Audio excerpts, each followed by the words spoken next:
The morning sun painted golden streaks across Kate's bedroom window as she stirred awake on March 17th. The smell of coffee drifted from downstairs where her roommate Sarah was already preparing for the day ahead. Kate stretched her arms above her head and smiled, remembering what day it was.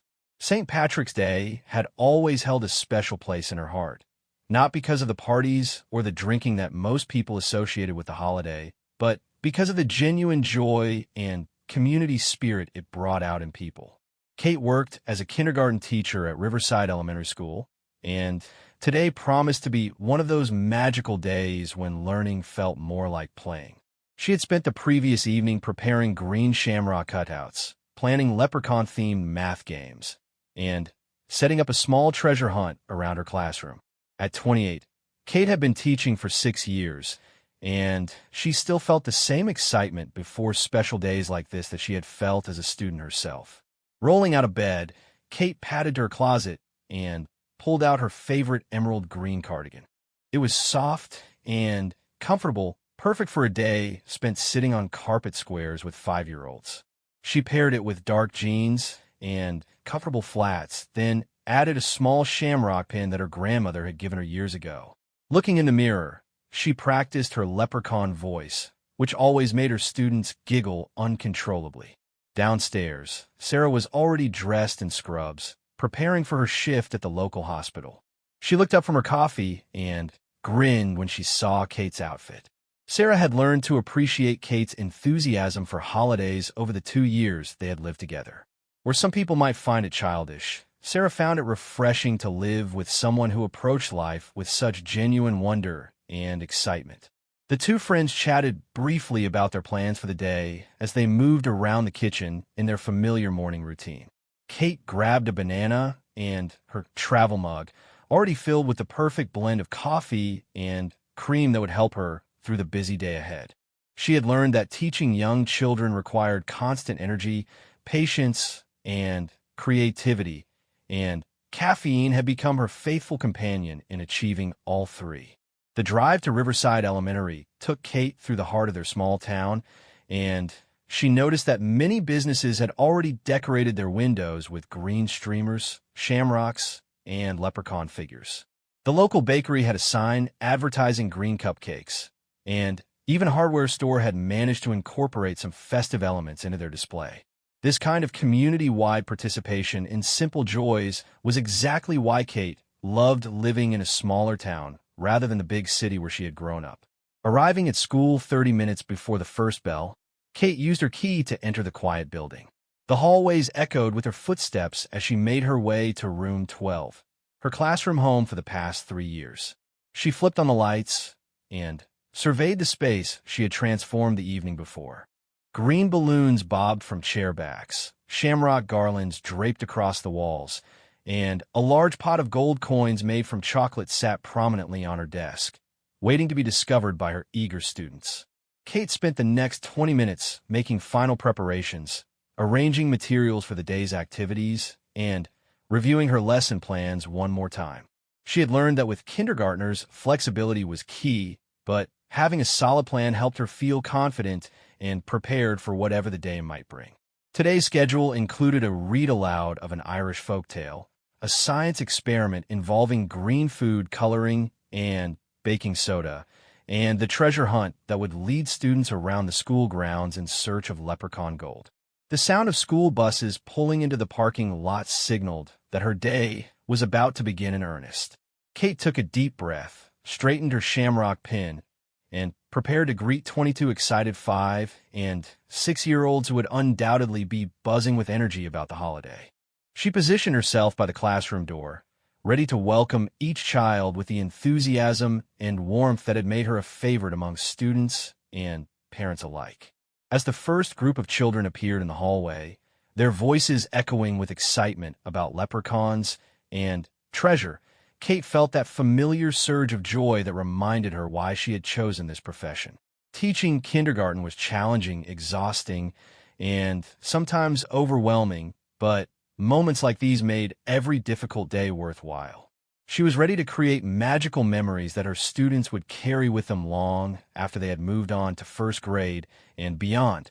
The morning flew by in a whirlwind of green-themed activities and infectious laughter. Kate's kindergarten class had embraced the St. Patrick's Day spirit with the kind of unbridled enthusiasm that only young children could muster. They had listened with wide eyes to the Irish folktale about a clever leprechaun who outsmarted a greedy farmer, participated in the bubbling green science experiment that left several students convinced they had witnessed real magic, and successfully completed the treasure hunt that had them searching under desks, behind bookshelves, and even in the school garden for hidden chocolate coins. By lunchtime, Kate felt pleasantly tired, but deeply satisfied with how the morning had unfolded. Her students had been engaged, excited, and surprisingly well-behaved despite their obvious sugar rush from the chocolate coins they had discovered. As she watched them file out to the cafeteria, chattering excitedly about leprechauns and rainbows, Kate decided to take her own lunch break outside in the small courtyard behind the school building. The weather was perfectly suited for eating outdoors. March in their town could be unpredictable, swinging between winter cold and spring warmth sometimes within the same day, but today had settled into that sweet spot of comfortable temperature with a gentle breeze and bright sunshine. Kate found her favorite bench under the old oak tree that had been providing shade to teachers and students for decades, and unpacked the turkey sandwich and apple she had brought from home. As she sat enjoying her quiet moment, Kate noticed a small figure sitting alone on the swings that were visible through the chain-link fence separating the school ground from the public park next door. It was a little girl, probably around 7 or 8 years old, with curly brown hair that caught the sunlight as she swung gently back and forth. What caught Kate's attention most was not the child herself, but the fact that she appeared to be alone in a park on a school day, and she was wearing what looked like a handmade St. Patrick's Day costume. The little girl wore a green dress that had clearly been altered from something much larger, perhaps an adult-sized garment that had been hemmed and taken in to fit her small frame. Over this, she had wrapped what appeared to be a green tablecloth or fabric piece fashioned into a cape. Most charming of all was the paper crown she wore, decorated with hand-drawn shamrocks and glued-on green sequins that sparkled when she moved. The entire ensemble spoke of creativity and effort, but also of limited resources and perhaps adult supervision. Kate found herself watching the child with growing concern mixed with admiration. The little girl seemed content enough, humming to herself as she swung, but something about the situation felt off to Kate's trained teacher instincts. In her 6 years of working with children, she had developed a sixth sense about when something was not quite right, and this scenario triggered that internal alarm. Why was this child not in school? Where were her parents or guardians? And why was she dressed up for St. Patrick's Day, but sitting alone in a park instead of celebrating with friends or classmates? The more Kate observed, the more details she noticed that reinforced her concern. The little girl's shoes were too big for her feet, causing her to slide around on the swing seat as she moved. Her green dress, while charming in its obvious handmade quality, showed signs of wear and multiple alterations. Most telling of all, she kept looking toward the entrance of the park as though waiting for someone, checking what appeared to be a small digital watch on her wrist every few minutes. Kate finished her sandwich slowly, torn between her natural instinct to help and her awareness that approaching a strange child could be misinterpreted. She knew the protocols for dealing with unsupervised children, and technically this child was not on school property, which complicated matters. However, her heart, as both a teacher and a caring adult, would not let her simply ignore the situation. She decided that a gentle approach might be warranted, perhaps just a friendly conversation to assess whether the child was safe and cared for. Standing up from her bench, Kate walked closer to the fence that separated the school grounds from the park. The little girl noticed her movement and looked up, making eye contact for the first time. Kate was struck by the intelligence and wariness in the child's eyes, along with something else that took her a moment to identify. It was hope mixed with loneliness, the look of a child who wanted to connect with others, but had learned to be cautious about strangers. Kate smiled and waved, testing the child's response to friendly contact. The little girl hesitated for a moment, then raised her small hand in a tentative wave back. This simple exchange gave Kate the encouragement she needed to take the next step. She walked along the fence until she found the gate that connected the school grounds to the public park, an entrance that was typically used by teachers who wanted to take their classes outside for nature walks or outdoor lessons. The gate was unlocked during school hours, as it often was during pleasant weather when classes might need access to the larger outdoor space. Kate pushed it open and stepped into the park, immediately feeling the shift from her familiar, controlled school environment to the more open, less predictable public space. She approached the swings slowly, giving the little girl plenty of time to observe her and decide how she felt about this interaction. As Kate drew closer, she could see more details of the child's handmade costume and began to appreciate the creativity and effort that had gone into creating it. Someone, whether the child herself or an adult helper, had put considerable thought and work into this St. Patrick's Day outfit. The paper crown was actually quite sophisticated in its construction, with multiple layers and careful attention to color coordination. The dress, while clearly altered from something larger, had been hemmed with care and even included small decorative touches like green ribbon trim around the sleeves. Kate stopped a few feet away from the swings and sat down on a nearby bench, positioning herself at the child's eye level rather than looming over her. This was a technique she had learned in her teacher training, recognizing that physical positioning could significantly impact how comfortable a child felt during an interaction with an adult. She wanted this little girl to feel safe and in control of their conversation, whatever direction it might take. Kate settled onto the bench and smiled warmly at the little girl, who had slowed her swinging but continued to watch Kate with curious, intelligent eyes. The afternoon sun filtered through the leaves above them, creating dancing patterns of light and shadow that seemed to add magic to the already festive atmosphere created by the child's elaborate costume. "That's a beautiful outfit you're wearing," Kate said gently, her voice carrying the same warm tone she used with her kindergarten students. "Did you make that crown yourself?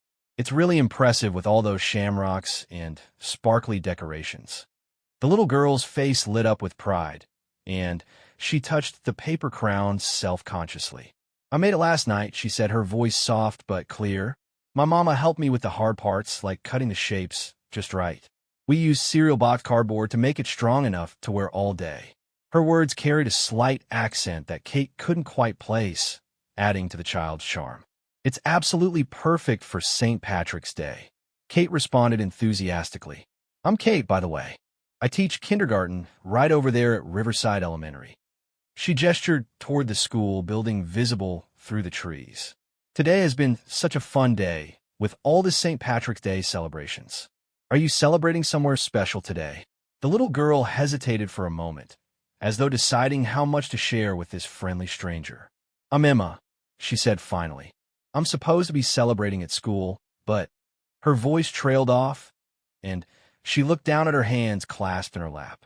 The joy that had filled her expression when discussing her costume faded slightly, replaced by something that looked like disappointment or embarrassment. Kate sensed that Emma was dealing with something difficult, and her teacher instincts kicked in fully.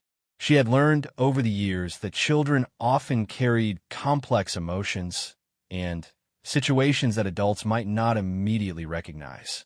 Rather than pressing for details, she decided to continue the conversation in a way that might make Emma feel more comfortable sharing whatever was troubling her.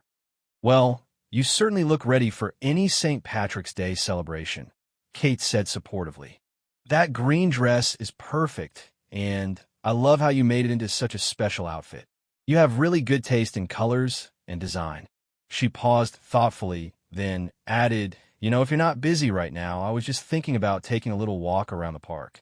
Would you like to join me? Sometimes walking and talking makes everything feel a little better." Emma's face brightened at the invitation, and she nodded eagerly. "I'd like that," she said, climbing down from the swing with careful attention to her oversized shoes. "I've been sitting here for a while, and my legs are getting a little stiff. Mama always says that moving around helps when you're feeling worried about something." As they began walking along the paved path that wound through the small park, Kate noticed more details about Emma's situation. The little girl carried a small backpack that appeared to contain school supplies, and she moved with the careful gait of someone wearing shoes that didn't fit properly. Despite these challenges, Emma maintained an upbeat demeanor and seemed genuinely happy to have someone to talk with. "So tell me about your morning," Kate said as they strolled past the park's small pond where ducks were swimming lazily in the afternoon sunshine. "Did you have any special St. Patrick's Day plans that you were looking forward to?" Emma's expression grew more serious, and she was quiet for a moment before responding.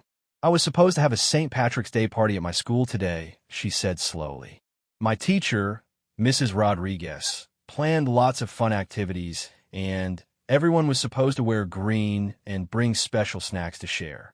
I was so excited because Mama and I worked really hard on my costume, and I even helped her make green cupcakes last night."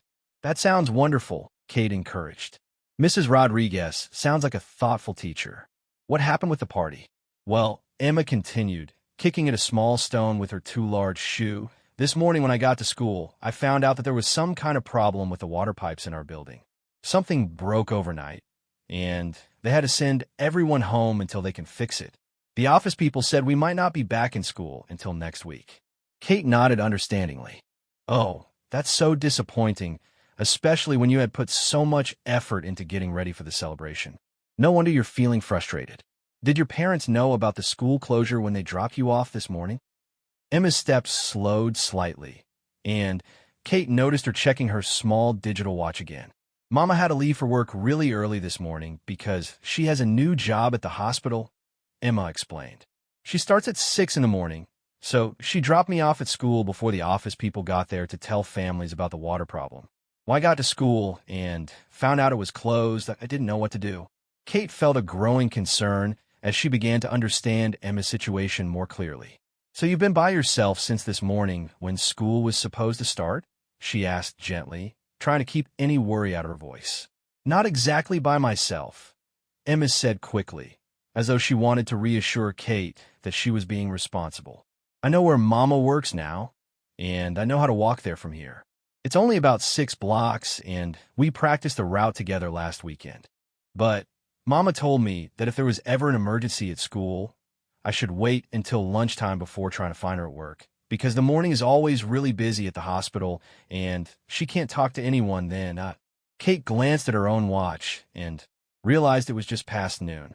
Emma had been waiting in the park for several hours, dressed in her festive costume, dealing with the disappointment of missing her school party while also trying to follow her mother's instructions about not interrupting her work schedule. The complexity of the situation impressed Kate with both Emma's maturity and her mother's thoughtful preparation for unexpected circumstances. "That shows really good planning on both your parts," Kate said admiringly. "Your mama sounds very wise to help you prepare for different situations, and you're doing exactly what she told you to do. But I bet you're getting pretty hungry by now, aren't you? Have you eaten anything since breakfast?" Emma nodded sheepishly. "I'm getting pretty hungry," she admitted. "I brought my lunch to school in my backpack, but I was saving in case I got really, really hungry. Mama always packs extra snacks, so I have plenty to last until I can get to her work." Kate's heart swelled with admiration for both Emma and her mother. The careful planning, the clear instructions, and Emma's mature response to an unexpected situation all spoke of a family that had learned to navigate challenges together. However, Kate also recognized that Emma shouldn't have to spend her entire day alone, regardless of how well prepared she was for the situation. "Emma, I have an idea," Kate said as they continued their walk around the pond. "I know your mama is working hard at her new job, but I think she would want to know that your school closed unexpectedly and that you're safe. Would you like me to help you call the hospital to let her know where you are? I'm sure they have ways to get messages to employees when it's important." Emma's face showed relief mixed with uncertainty. "Do you think it would be okay? I don't want to get Mama in trouble at her new job. She worked really hard to find work at the hospital, and she's been worried about making a good impression during her first week." "I think any good employer would understand that family emergencies happen," Kate assured her. "And this definitely counts as an emergency, even though you've handled it so well." Your mama would probably feel much better knowing exactly where you are and that you're safe, don't you think? Emma nodded eagerly, and Kate could see the relief spreading across her face. Could we really call her? I know the hospital's phone number because Mama made me memorize it just in case. And I know her full name and which department she works in. Of course we can, Kate said warmly. But first, why don't we find a nice spot to sit down and have some lunch? I noticed there's a picnic table over by those big trees, and it looks like it might even have some shade. You could eat the lunch your mama packed, and I have some extra snacks if you're still hungry after that. They made their way to the picnic table Kate had spotted, which was positioned perfectly under a cluster of mature maple trees that provided natural air conditioning on this increasingly warm day. Emma carefully arranged her green cape so it wouldn't get caught on the rough wooden bench, then opened her backpack to reveal a lunch that had been packed with obvious care and attention. Kate watched as Emma pulled out a peanut butter and jelly sandwich wrapped in aluminum foil, a small container of cut apple slices, a juice box, and 2 homemade green cupcakes wrapped individually in plastic wrap. Even the simple lunch had been prepared with St. Patrick's Day in mind, from the green juice box to the festive cupcakes that Emma had mentioned helping to make the night before. "This looks delicious," Kate said genuinely. "Your mama really put thought into making this a special St. Patrick's Day lunch, didn't she? Those cupcakes look amazing." Emma beamed with pride as she unwrapped her sandwich. "Mama said that even if we couldn't afford to buy fancy decorations or expensive treats for school, we could still make our own special celebration. We stayed up a little late last night, making these cupcakes and decorating my crown. She said that the best celebrations come from putting love and creativity into them, not from spending lots of money." Kate felt a deep respect for Emma's mother, recognizing the wisdom and strength it took to help a child find joy and celebration even when resources were limited. "Your mama sounds like a very smart woman," she said. "And she's absolutely right about the best celebrations coming from love and creativity. Your costume is proof of that. I bet none of the store-bought costumes could compare to something made with so much thought and care." As Emma ate her lunch, Kate pulled out her cell phone and looked up the number for the local hospital. "Okay, let's see about getting in touch with your mama. What department did you say she works in?" "She's in housekeeping," Emma said between bites of her sandwich. "Her supervisor is named Mrs. Chun, and Mama's full name is Maria Santos. She just started on Monday, so she's still learning all the rules and trying to do everything perfectly." Kate dialed the hospital's main number and asked to be connected to the housekeeping department. While she waited on hold, she watched Emma continue eating her carefully packed lunch, noting how the little girl savored each bite and handled her food with care as though she understood its value and didn't want to waste anything. After a few minutes of being transferred between departments, Kate finally reached Mrs. Chun, who sounded both professional and concerned when Kate explained the situation. "Oh my goodness," Mrs. Chun said immediately. "Of course we need to let Maria know right away. She mentioned during her orientation that she was worried about emergency procedures since she's a single mother. Let me get her on the radio immediately." Kate could hear the supervisor's voice echoing through what sounded like a hospital corridor as she called for Maria over the intercom system.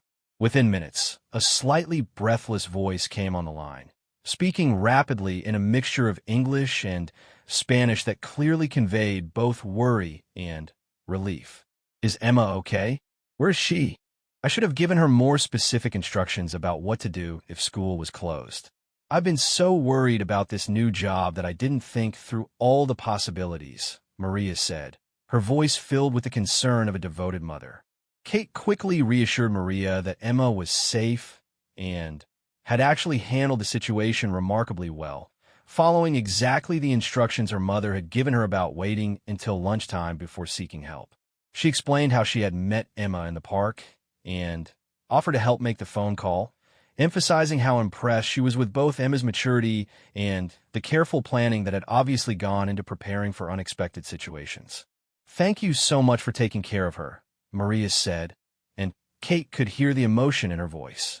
"I've been so nervous about starting this new job, and I was worried about exactly this kind of situation. Can I speak with Emma for a moment?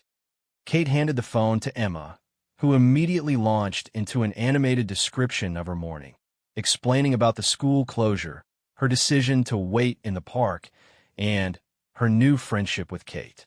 Kate listened to the conversation, noticing how Emma's voice became more relaxed and happy as she talked of her mother, and how she emphasized all the positive aspects of her unexpected adventure rather than focusing on the challenges or disappointments.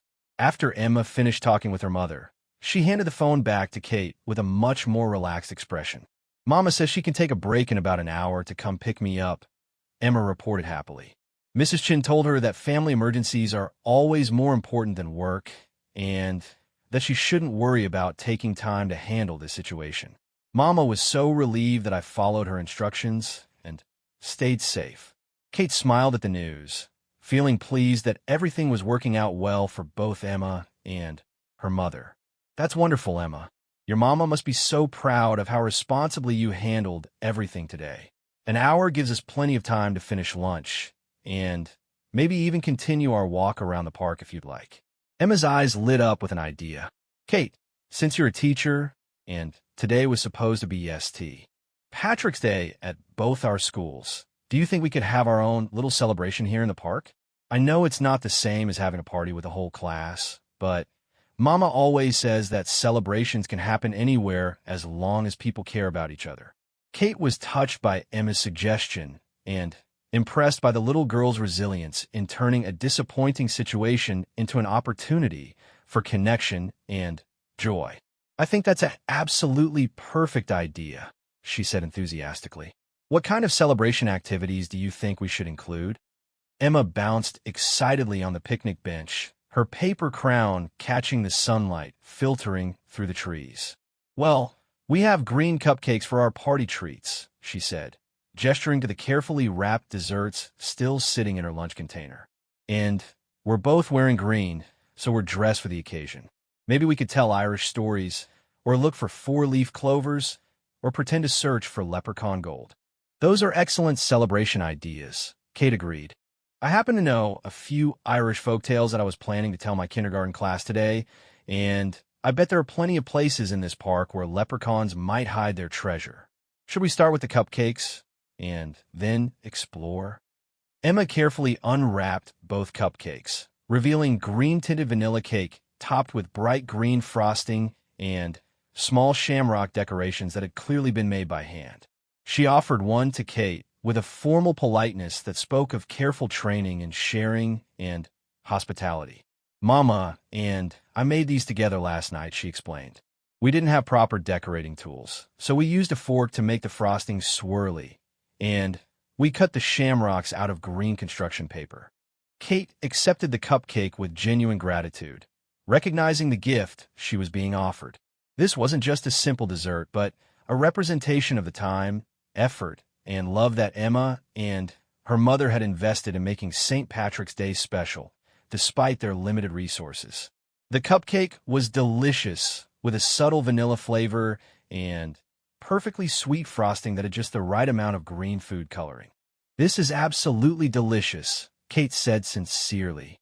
"You and your mama are excellent bakers. The frosting is just the right amount of sweet, and I love how creative you got with the decorations. These are definitely party-worthy treats." As they enjoyed their impromptu party refreshments, Kate found herself learning more about Emma's life and family.